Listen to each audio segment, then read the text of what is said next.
مبشر سعید کا سوال ہے کہ آپ نے بتایا تھا کہ مسلم سائنٹسٹ کی ہسٹری بھی آپ نے پڑھی ہے، وہ بھی اتنے بڑے مسلم نہیں تھے، اور آج بھی جو سائنٹسٹ ہیں وہ موسٹلی ایتھیسٹ ہیں، تو کیسے ہم اس چیز کو میک شور کریں گے کہ ہمارے بچے بھی سائنٹسٹ بنیں، وہ بلیور آف غیب بھی رہیں؟ یہ کوگنیٹو ڈسوننس نہیں ہوگا کیا؟ ہوگا، اور ہو بھی رہا ہے۔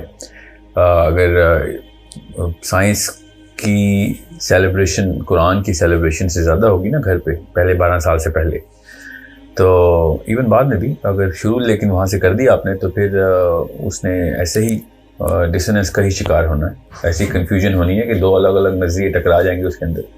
اور جو زیادہ تر لوگ کر رہے ہوں گے پھر وہ اسی کو صحیح مانے گا۔ ہم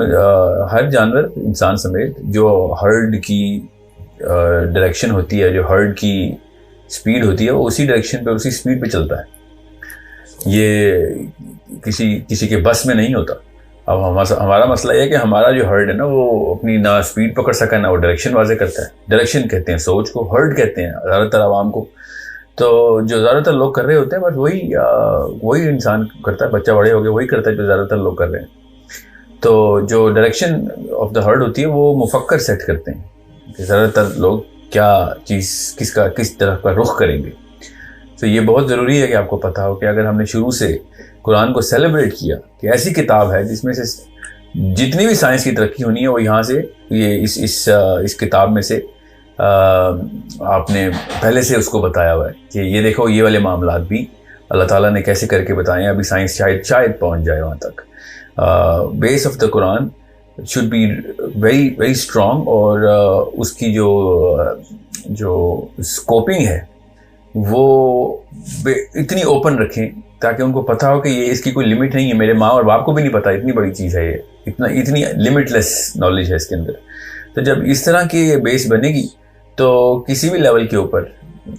جو ہے نا وہ بچہ وہ سائنس کو دیکھ کے انجوائے کرے گا، سیلیبریٹ کرے گا کہ میرے پاس اس سے بھی زیادہ بڑا ہتھیار پڑا ہوا ہے۔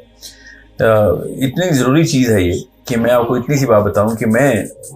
خود اپنی مثال دے کے آپ کو بتاتا ہوں کہ جب مجھے کوئی ایسی حدیث ملتی ہے یا ایسا قرآن پاک کی آیت ملتی ہے جس میں اسپیشلی اللہ نے خود کہہ رہی ہے کہ میری آیت میں سے ایک ہے، جس کا مطلب ہے کہ اللہ تعالیٰ کی ایسی کوئی چیز ہے جس کو جو ریگولر 5 حصے ہیں ہماری یا لاز ہیں فزکس اور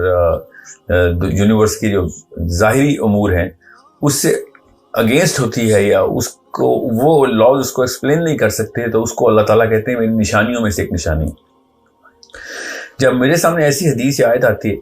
تو جو کہ ڈھونڈتے رہتا ہوں میں بھی اور میری ٹیم بھی اور میرے بچے بھی، ایوری باری ہیز ٹینڈنسی آف ایکسائٹمنٹ، تو وہ اس لیے تاکہ ہمارا نظریہ یہ بن چکا ہوا ہے، میرا بھی نظریہ یہ بن چکا ہوا ہے کہ قرآن پاک کی کوئی ایسی چیز میں دنیا کو کے سامنے لے کے جاؤں۔ اتنا بڑا دروازہ اللہ نے دے دیا کہ یہ کھلے گا تو اس کی دوسری طرف پتہ نہیں کیا کیا علوم چھپے ہوئے، بیکاز جیسے ذوالقرنین کی جرنی ہے، جب حضرت سلیمان کے ساتھ یہ واقعہ ہوا تھا اسی طرح کا، یا کسی بھی موقع پہ جب اس طرح کا کوئی واقعہ ہوتا ہے تو اللہ تعالیٰ کے نبی جو بھی ہیں وہ کہتے ہیں کہ یہ اللہ کی رحمت ہے جو میرے اوپر آئی ہے، میرے کا کوئی کام نہیں اس میں سے، کیونکہ وہ اللہ کی ایسی نشانی ہے جو ظاہر ہو جاتی ہے۔ یا پھر کوئی ایسی ایسٹرونومیکل واقعات اللہ تعالیٰ جب بتاتے ہیں پھر کہتے ہیں میری نشانیوں میں سے ایک ہے۔ پھر معراج کے اوپر اللہ تعالیٰ نے کہا کہ میں نے تمہیں اپنی بڑی نشانیوں میں سے کچھ نشانیاں بتائیں، سورہ بنی اسرائیل میں جب اللہ تعالیٰ نے کہا کہ ہم ان کو رات ایک پہر میں اوپر لے گئے اور اس کو بڑی بڑی نشانیوں میں سے کچھ نشانیوں کا مشاہدہ کروایا۔ تو جب پہلے سے اس طرح کی سائیکالوجی بن چکی ہوگی بچے کی تو سائنس بیچاری نے کیا کر لینا ہے ایسا۔ سائنس تو مجھے تو کئی دفعہ سائنسدانوں پہ رحم آنا شروع ہوتا ہے کہ وہ بیچارے بالکل عاری ہیں اس بات سے کہ ان کو پہنچا ہی نہیں وہ اتنا بڑا چشمہ جو ہے۔ تو میں آپ کو ایک مثال دیتا ہوں اس کی تاکہ آپ کو پتہ چلے۔ جب پیرامڈس، گیزا کا پیرامڈ جب پوری طریقے سے اسٹڈی کرنا شروع کیا سائنسدانوں نے تو ان کو پتہ چلا کہ یہ اس چیز سے بنا ہوا ہے، اس پیمانے پہ بنا ہوا ہے، اس اتنی نشانیاں ہیں اس کے اندر کہ اگر ہم اس کو خالی جو نظر آ رہا ہے وہی پڑھ لیں تو ہمیں پتہ چلے کہ پوری کتاب ہے اور جو کھل کے بیان کر رہی ہے کہ کس طریقے سے یونیورس کے کنیکشن ہے اس کے اندر۔ اتنا زیادہ معجزاتی قسم کا یہ معاملہ ہے گیزا کا پیرامڈ اور باقی کے پیرامڈز بھی۔ سارے کے سارے پیرامڈس کا اپنی ایسی جگہوں کے اوپر موجود ہونا ہی. مگر میں آپ کو مثال اس لیے دے رہا ہوں کہ گیزا کے پیرامڈ کے بارے میں ایک جملہ بڑا مشہور ہے, کہاوت کے طور پہ کہا جاتا ہے کہ اٹ از اسپیکنگ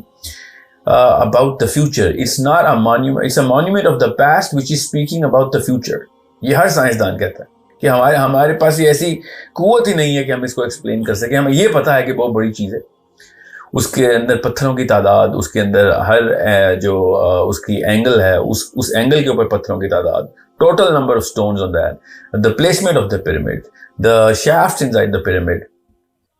اور the kind of material that was used in the pyramid. یہ ساری کی ساری چیزیں میں پیرامڈ میں کیوں بتا رہا ہوں کہ جیسے ہمیں کوئی ایسا معجزہ ملتا ہے تو ہمیں پتہ چلتا ہے کہ it is a very deeper source of knowledge جس کے تھرو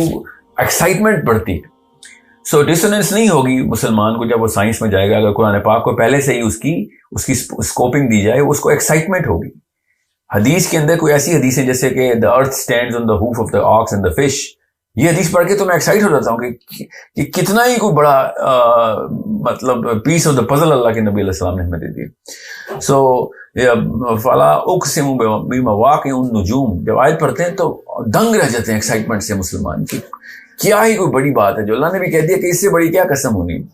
کہ تمہیں اگر پتہ چل جائے نا کہ کتنی بڑی قسم اللہ نے اٹھائی ہے. خود کہہ رہے ہیں اللہ تعالیٰ کی آیت میں. تو اس طرح سینکڑوں نشانی اللہ تعالیٰ نے سائنس کی, سینکڑوں, کیا پتہ ہزاروں ہی ہوں, جو کہ ہماری اس وقت کی جو آنکھ ہے نا وہ دیکھ بھی تو نہیں سکتی. سو جب ایک مسلمان کی ٹریننگ اس طریقے سے کی جائے گی تو اس کو اسی طرح سے پھر اور زیادہ جدت, اور زیادہ خوشی, اور زیادہ ایکسائٹمنٹ, اور زیادہ سپیڈ پکڑے گا وہ. مگر ہم سائنس سے قرآن پاک کی طرف کا سفر کر رہے ہیں. ہمیں چاہیے ہم قرآن پاک سے سائنس کی طرف کا سفر کریں اور پھر اس کو ایوالو کر کے کہیں اور لے جائیں. So this is something which is a point of view of all of those Muslims جن کو گفٹ ملتا ہے اگر وہ ایمان لے آئیں.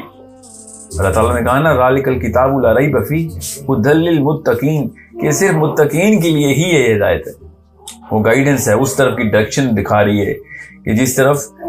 آپ کو پتہ چلے گا کہ اس کتاب میں کوئی شک نہیں. مگر اگر تقویٰ نہیں کر رہی اور پھر ہم نشانیاں دیکھنے کے بعد اور ایکسپلینیشن دینے کے بعد اس کتاب میں آ رہے ہیں اور شک دور کرنے کے لیے قرآن پاک میں آ رہے ہیں, تو پھر تو قرآن پاک کا کوئی فائدہ نہیں ہونا آپ کو. میں آپ کو بتا رہا ہوں اللہ تعالیٰ نے خود بتا دیا کہ اگر تمہیں سورس آف نالج اور گائیڈنس چاہیے, یہ فزکس کیمسٹری تو بہت چھوٹی چیزیں ہیں, پتہ نہیں کیا کیا ہم نے ابھی جست لگانی ہے آگے, تو اس کتاب کے اندر کوئی شک نہیں ملے گا تمہیں. اس کا بڑا سائنٹیفک ترجمہ دیکھ لیں, آپ کو میں بتا رہا ہوں, میتھمیٹیکل اسٹیٹسٹیکل جو ہے نا وہ نظریہ لیں کہ کسی بھی چیز کے اوپر سائنس بھی شک میں پڑی ہوئی ہے, اس شک کو بھی یہ قرآن پاک دور کر دے گا, کیونکہ اس طرح کے مضمون ہیں اس کے اندر جو کہ فزکس کی مضمون ہیں, بایولوجی کے مضمون ہیں, تمام تر شکوک جو ہے نا وہ دور ہو جائیں گے. سو this is the way you have to look at قرآن. انشاءاللہ جو آپ کا سوال ہے نا اس کے تھرو یہ فائدہ ہو جائے گا لوگوں کو, کیونکہ یہ بیسک سوال آپ نے پوچھے, بہت ہی اچھا سوال ہے کہ قرآن یا سائنس, یہ اس کے بیچ میں ڈسوننس آئے گی. جب نظریہ رکھیں گے قرآن یا سائنس, جو کہ رکھا ہوا ہے کہ یا قرآن یا سائنس, تو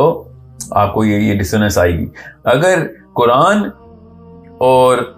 اینڈ سائنس کے اوپر چلیں گے تو پھر ڈسوننس نہیں آئے گی. کسی بھی چیز میں جب اور آتا ہے نا پھر ڈسوننس آتی ہے, ایدر دس اور دیٹ. اگر دس اینڈ دیٹ کے اوپر آئیں گے تو پھر سائیکالوجی ہماری ڈسوننس کی طرف جا ہی نہیں سکتی. I hope that clarifies.